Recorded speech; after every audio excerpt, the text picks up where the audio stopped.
RCF, la joie se partage. Daniel Dubost, maire de Marolles, c'est un grand plaisir d'être avec vous. On a préparé cette semaine avec une jubilation permanente, avec plein d'idées qui sont venues en permanence, parce qu'à Marolles, 450 habitants, ça n'arrête pas. Ça n'arrête pas et vous êtes le chef d'orchestre, avec beaucoup de monde autour de vous, un grand orchestre symphonique, mais on va commencer à faire connaissance avec vous. Jean-Marc, première question. Déjà, on va situer Marolles pour les personnes qui nous écoutent à l'autre bout du département de la Loire. Quelques mots. Alors, Marolles, c'est une petite commune, 450 habitants, qui est au sud, à l'extrême sud, limite Haute-Loire, Puy-de-Dôme, donc dans les monts du Haut-Forêt. Voilà, c'est un village qui est de caractère, qui a du caractère, et puis c'est un village d'artistes, et sur lequel nous travaillons, l'équipe municipale, avec une grande solidarité, pour essayer de le faire vivre, de valoriser ce patrimoine qui est remarquable, et puis d'y apporter ce supplément d'âme qui fait que Marolles est un peu plébiscité en ce moment. Voilà. Alors, vous venez de remporter le concours organisé par nos confrères du Progrès, le plus beau village de la Loire, un motif de fierté. Vous êtes toujours en lice pour le plus beau village de la région Auvergne-Rhône-Alpes. Quand on connaît les 11 autres, vous allez gagner parce que vous êtes... Et puis, vous avez une situation géographique qui est proche finalement de grands territoires, alors que vous êtes bien isolé sur vos hauteurs. Oui, alors ce qu'on peut dire, c'est qu'on est isolé, mais en même temps, il y a de beaux villages autour. On n'est pas tout seul. Alors, c'est une belle récompense, évidemment, d'être élu le plus beau village. On n'est pas les plus beaux, je vous rassure. Par contre, ce qu'on essaie, c'est de valoriser au maximum. Ce qui est sûr aussi, c'est qu'on plaît. N'est pas beau ce qui est beau et beau ce qui plaît, dit-on. On a des beaux villages autour. On fait partie de certaines petites pépites du Haut-Forêt. Et c'est comme ça qu'on voit les choses, quoi. Voilà. Saint-Étienne, une quarantaine de minutes, on vient régulièrement vous voir. Lyon, pas si loin que ça. L'Auvergne, juste derrière. C'est aussi une situation géographique avec un village, avec plein de petits hameaux autour, des écarts. C'est caractéristique, ça aussi. Oui, donc on a le bourg qui est remarquable, mais aussi on essaie de faire vivre les 14 autres hameaux. Et puis on a eu la chance de voir renaître le château de Valinches, qui en effet... nous sommes situés à un endroit stratégique, par exemple pour le château de Valinches, qui est un lieu maintenant reconnu et connu, qui démarre bien dans tout ce qui est réception, tout ce qui est séminaire. Voilà, ça apporte une plus-value parce que, comme je dis souvent, ce qui est bon pour Valinches est bon pour Marolles et vice-versa. Et puis, ce qui est bon pour Marolles est bon pour le Haut-Forêt, c'est bon pour le Forêt et c'est bon pour la Loire. Et on a, en effet, on est bien placé de 600 mètres d'altitude à 1100 mètres. Et puis, dire aussi que cette récompense, vraiment, on ne le tire pas pour nous. C'est vraiment un travail collectif entrepris depuis des années par les équipes municipales précédentes. Et voilà, c'est nous qui en avons le fruit aujourd'hui. Je pense qu'on le mérite dans l'ensemble parce qu'on a fait des choses pour que ça se passe bien. Mais c'est un travail collectif. Un vieux village, là on est dans le centre du village, on a quelques mètres de l'église. Il date de quand ce village? Les premières traces, on les retrouve à quelle époque? Alors, c'est dans les années 1300, 1400. Les premières traces, c'était une place forte historique et militaire, religieuse.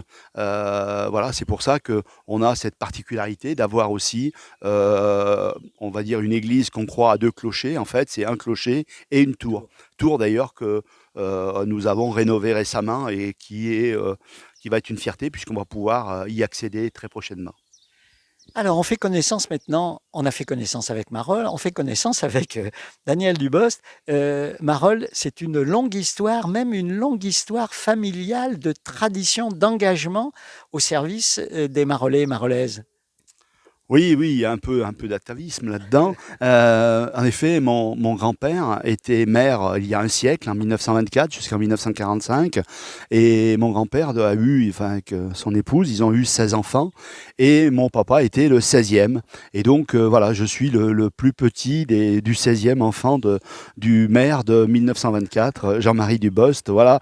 Et c'est vrai que j'y ai pensé qu'au moment de partir à la retraite, je me suis dit, voilà, si la rupture veut pas être trop importante avec le monde du travail, je souhaitais reprendre le relais à quelque part. Et c'est pour ça que je me suis engagé, parce que ce qui est important, enfin pour moi, qui a eu une carrière bien chargée, beaucoup de déplacements, etc., je trouvais que c'était bien d'aller m'occuper pendant quelques années du commun, voilà, faire participer et puis donner du temps pour les autres. Et moi, je suis très attaché à l'intérêt général, voilà, mais on va peut-être y revenir. Vous faisiez quoi dans la vie au niveau professionnel? Vous avez passé votre carrière à exercer quoi comme métier? Alors donc moi, ma carrière essentiellement à France Télécom au début et après beaucoup à la Poste. Donc j'ai été directeur départemental puis régional, et les dernières années j'ai été directeur des opérations d'une filiale du groupe La Poste chez Géopost, pour travailler sur de la logistique urbaine. Voilà ce qui m'a appelé à travailler avec les 22 métropoles de France, avec les patrons des métropoles pour penser le premier et le dernier kilomètre. Voilà, et puis à la retraite je me suis dit faut que je revienne à Marolles. Voilà. Alors, revenu à Marolles, les chantiers sont nombreux. Et quand on a échangé avec vous pour préparer notre venue, spontanément, c'est presque l'école dont dont vous m'avez parlé tout de suite en me disant c'est une fierté notre école. Oui, oui, c'est une fierté parce que c'était mal parti, mal en point. Et vraiment, je pense que c'est central dans un village, une école, parce que quand on n'a pas d'école, quand on perd les enfants, on perd les parents, on perd le milieu associatif, on perd beaucoup, beaucoup de choses. Et donc, mon idée, ça a été de dire, d'inverser le process. Malheureusement, pendant des années, les enfants allaient faire les 2 premières années de maternelle dans les villages autour. Et malheureusement, on ne les revoyait plus, ces enfants. Mais quand vous voyez plus les enfants, vous les avez plus dans les associations, vous avez plus les parents.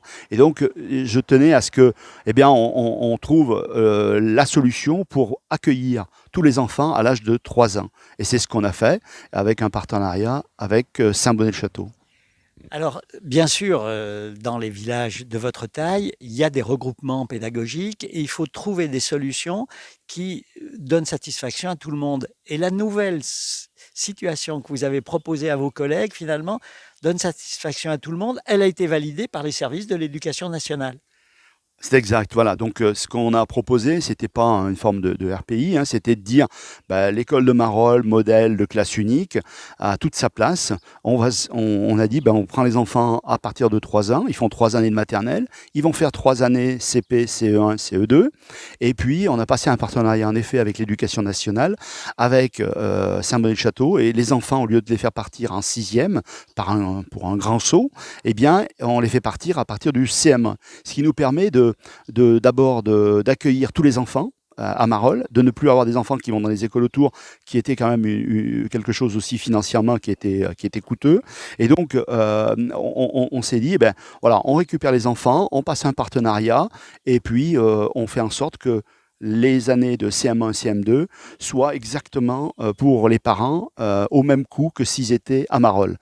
Aussi bien en termes de transport, mais aussi en termes de garderie, voilà. Et donc voilà, et de financement aussi de la cantine à midi, ce qui n'est pas neutre.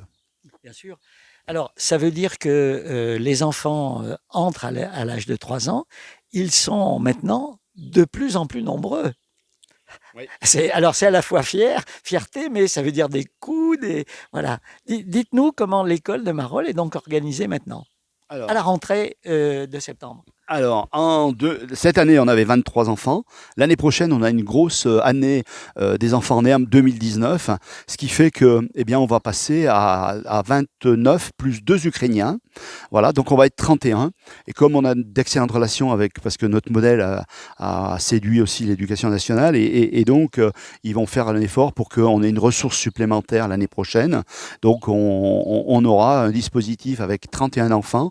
Les aménagements matériels ont été faits dans l'école. On a vraiment une petite école, mais une très jolie école avec trois zones plus le couchage. Voilà, je crois qu'on a les conditions pour accueillir. Nous, ce qu'on voudrait, c'est toutes les années avoir à peu près 25 enfants. Là, cette année, ça va être un peu plus. On va avoir des ressources en plus. Mais c'est une fierté aussi de faire en sorte que tous les enfants à partir de 3 ans restent à Marolles, et on en est très content. Ouais, vraiment, pour moi, c'est de la fierté parce que on était mal en point, on a redressé la barre, et on a enfin une école qui est plébiscitée avec derrière aussi, vous l'avez vu tout à l'heure avec le sous des écoles qui a repris vie et qui accompagne vraiment bien cette école. C'est le signe d'une bonne santé d'un village, plus d'enfants dans l'école. C'est aussi 2 instituteurs et une ATSEM. Comment ça fonctionne? Alors, ça fonctionne avec une directrice qui est enseignante, Marine Carla, et donc elle est accompagnée d'une ATSEM, et comme l'année prochaine, on est un peu plus nombreux que la maille de 25, eh bien, on a une ressource de l'éducation nationale, un instituteur, je crois que ça sera un monsieur, et puis nous, on a également mis à disposition une personne en plus qui, en fonction des petits événements dans l'année, il y a toujours des impératifs, enfin, des choses qui arrivent, et donc on a une troisième personne qui vient aider et compléter pour avoir un dispositif sécurisé, quoi. Voilà.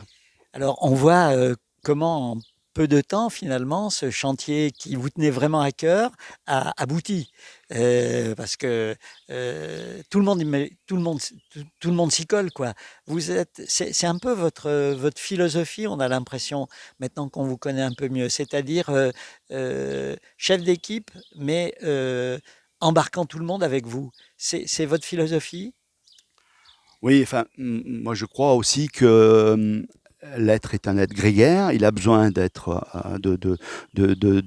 du lien social, il a besoin de reconnaissance, et c'est ça que j'essaie d'impulser, de mobiliser, c'est parce que je pense que si on est capable de faire de belles choses collectivement, alors c'est pas un long fleuve tranquille, mais moi j'y crois, et puis je crois que les gens, il y a quelques années, je disais, qu'est-ce qu'on va chercher au travail? On va chercher autre chose que de l'argent, on va chercher de la reconnaissance. Ben, c'est pareil, quand on rentre dans une association, on va y chercher plein de choses, du lien social, de la reconnaissance, du plaisir, du partage.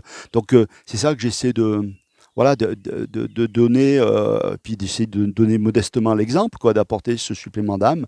Voilà, je l'ai dit, je m'occupe du commun pendant quelques années. Voilà, je crois qu'on doit ça à la société, et je sais aussi d'être le plus constructif, le plus bâtisseur, parce que entre les deux, bâtisseur, c'est aussi bâtir avec des pierres qui sont pas toujours égales, et c'est fort heureux d'avoir des gens tout à fait différents, et c'est ça mon idée aussi, c'est de monter le mur le plus solide avec des gens très très différents.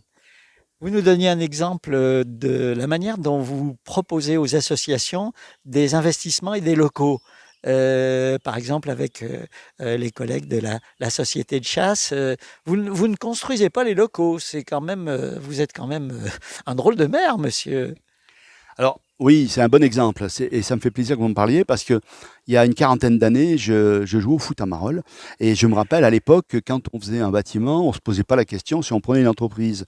C'était l'association qui disait au maire, achète-nous des matériaux, nous on fera. Voilà, ça s'est perdu pour X raisons, pour des normes, pour des formes de désengagement, etc. Et là, ça m'a fait vraiment plaisir quand le président de la chasse, Dylan Duvert, m'a dit ben, si vous nous payez les matériaux, nous on fera le travail.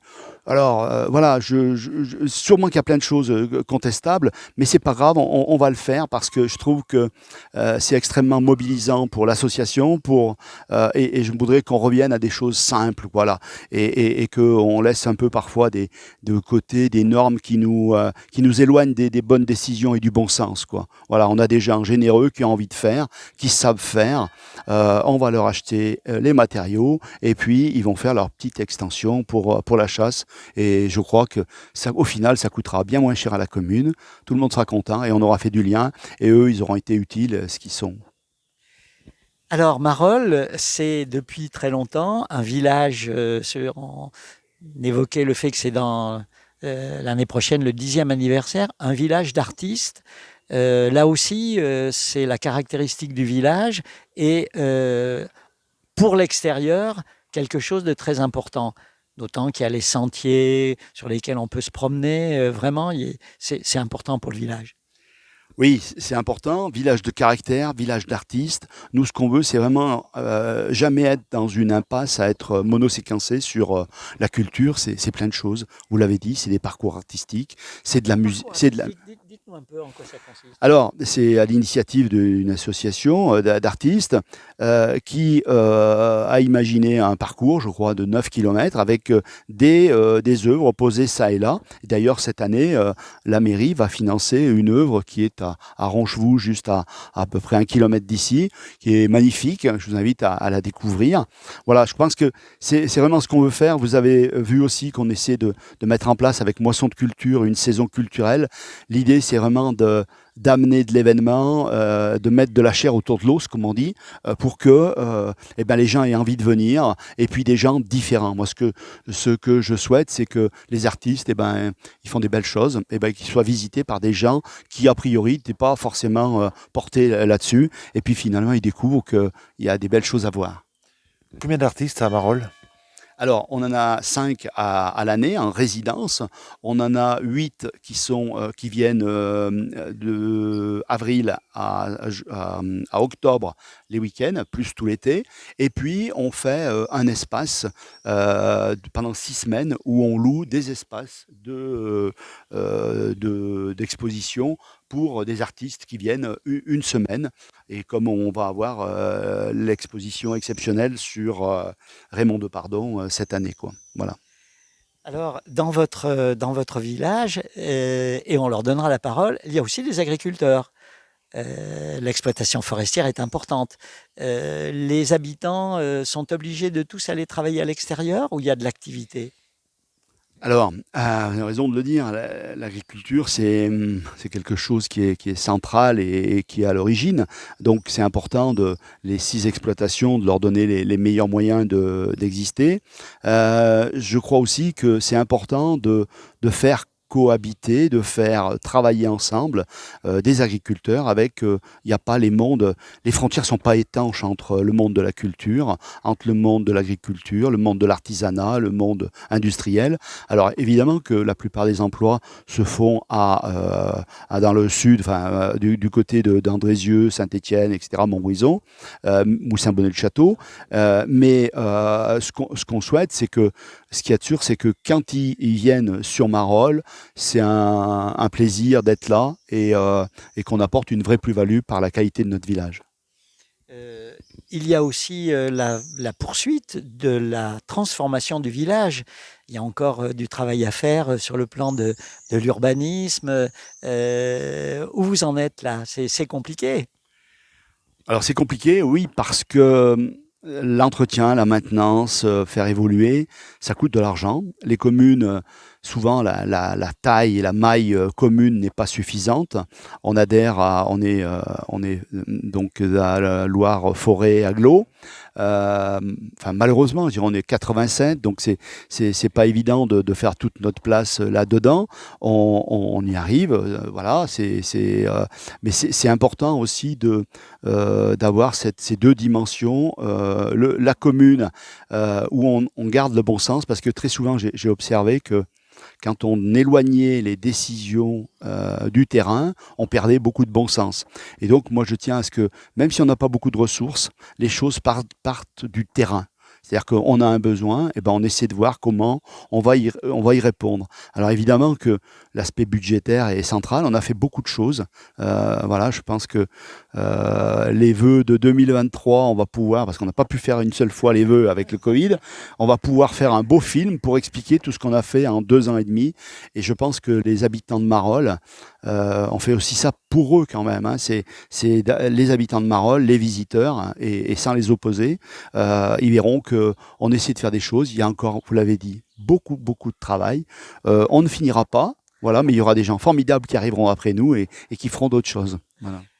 Alors peut-être 2 dernières questions pour moi. La première, c'est votre présence justement à Loire-Forêt-Agglo. On a fréquemment l'occasion de donner la parole sur l'antenne aux responsables, mais un maire, je dirais, de base, comme vous, très actif, très engagé, qu'est-ce que l'agglo lui apporte? J'allais dire, en faisant preuve de mauvais esprit, des réunions, mais pas seulement, sans doute. Alors, Loire-Aglo, c'est une ressource absolument, d'abord structurante, extrêmement importante, voilà, donc qui a une vraie expertise. Les services techniques là-bas dans tous les domaines apportent une vraie expertise. Après, c'est de trouver notre place parmi les 87 communes. Voilà. Donc là aussi, il faut, on se parle, c'est des équilibres. Il y a Loire-Aglo, mais il y a aussi le département, il y a la région. C'est toute cette mécanique qu'il faut comprendre. D'ailleurs, quand on est maire, moi, quand je suis arrivé, pour comprendre comment ça marche, les subventions, faut aller à tel endroit, l'État, la région, le département, Loire-Aglo, le ciel ou d'autres. C'est un petit peu compliqué. Une fois qu'on a compris ça, je pense que les choses se mettent en place. Donc Loire-Forêt Aglo, c'est une ressource absolument indispensable pour notre développement. Et puis, dernière question, vous avez hésité avant de vous lancer dans l'aventure. Vous avez constitué votre équipe au porte-à-porte. On en a eu des témoignages. Vous êtes presque à mi-mandat, le temps passe très vite. Alors, pas de regret? Et toujours la forme pour les 3 ans et demi qui viennent? Oui, alors, vraiment aucun regret, parce que c'est plein de découvertes, plein de générosité à apporter. En effet, on a constitué l'équipe. Ça a été un moment assez particulier parce que je voulais qu'il y ait tous les mondes qui soient représentés, de l'agriculture, de la chasse, des associations, des gens du village, des gens des hameaux. Voilà, on a monté une belle équipe, on a une belle cohésion. Voilà, vraiment, c'est important parce que vous ne pouvez pas faire tout ça si tout le monde ne tire pas dans le même sens. Voilà, ça c'est absolument indispensable. Moi, ce que je par-dessus tout, c'est la solidarité entre nous. Comme dit l'autre, il vaut mieux des pas géniaux solidaires que des génies solitaires, quoi. Et donc, moi, je tiens à ce que on ait vraiment une équipe cohérente, un état d'esprit irréprochable pour faire passer l'intérêt général. Pareil, très souvent, on rappelle les règles. Très souvent, il y a des malentendus parce que les gens disent les règles, c'est embêtant. Non, les règles, elles ont juste vocation à protéger les gens. Et je pense que quand on prend des responsabilités publiques, moi en tout cas, je le fais avec certaines valeurs. Et l'intérêt général passe avant l'intérêt particulier. Voilà, c'est ce qui me guide. Et puis donner du temps et en espérant donner un peu de plaisir aux gens. Monsieur le maire, quand on voit l'engagement dans lequel vous êtes pour faire vivre votre commune, on comprend que c'est un travail à plein temps. C'est difficile pour quelqu'un qui a une activité professionnelle de faire ce métier. C'est un vrai métier, être maire. Ouais, je sais pas si c'est un métier, en tout cas, c'est un engagement. Moi, je pense qu'en effet, c'est difficile. J'aurais pas pu, en tout cas, vie professionnelle et mettre le même engagement que je mets aujourd'hui en étant à la retraite. Après, ce qu'on va veiller, c'est que le coup d'après, on est quelqu'un de formé, quelqu'un qui est capable de poursuivre. Mais je crois qu'en effet, c'est important d'avoir beaucoup de temps parce que les sujets. Les sujets, on peut les effleurer, on fait de l'horizontal, mais ce qui est intéressant et qui porte ses fruits à moyen long terme, c'est de faire du vertical, de creuser les sujets, de les comprendre pour y apporter les réponses les plus pertinentes. Et puis aussi, on essaiera de faire en sorte que on garde certaines valeurs, certaines lignes qu'on a posées. En gros, quand on est maire, on est là pour servir et pas se servir. Je le dis souvent, mais pour moi, c'est important. Il n'y a rien qui nous appartient. On est juste là pour donner le meilleur et que la commune, elle ait le meilleur retentissement et que les habitants soient fiers et contents d'y habiter. Alors, pour conclure, on peut peut-être comprendre à travers votre exemple pourquoi les maires sont plébiscités par nos concitoyens comme les beaux représentants de la vie politique. La vie politique, finalement, c'est cet engagement au service des autres. C'est impressionnant quand même de voir la capacité à entraîner et à faire avancer le bien commun. Ouais, c'est un moteur, quoi. Enfin, si la vie, on reste dans son coin et qu'on n'est pas tourné vers les autres, c'est vite étriqué, quoi. Donc, je vois pas comment on peut être épanoui en restant sur son quant à soi. Donc, c'est important d'avoir en tout cas, je vois les choses comme ça, d'avoir des périodes où on donne au collectif, on apporte au commun. Voilà, il y a plein de domaines, que ce soit dans le domaine social, dans le domaine de l'urbanisme, dans le domaine de l'environnement, voilà, de la communication, de la culture, où il y a à donner, il y a des réponses à apporter pour que les gens, eh bien, ils se disent, bah, tiens, ça m'intéresse, avec ma personnalité, je pourrais aller vers ça. Voilà, si on peut mettre des graines un peu partout, ça sera très bien. Merci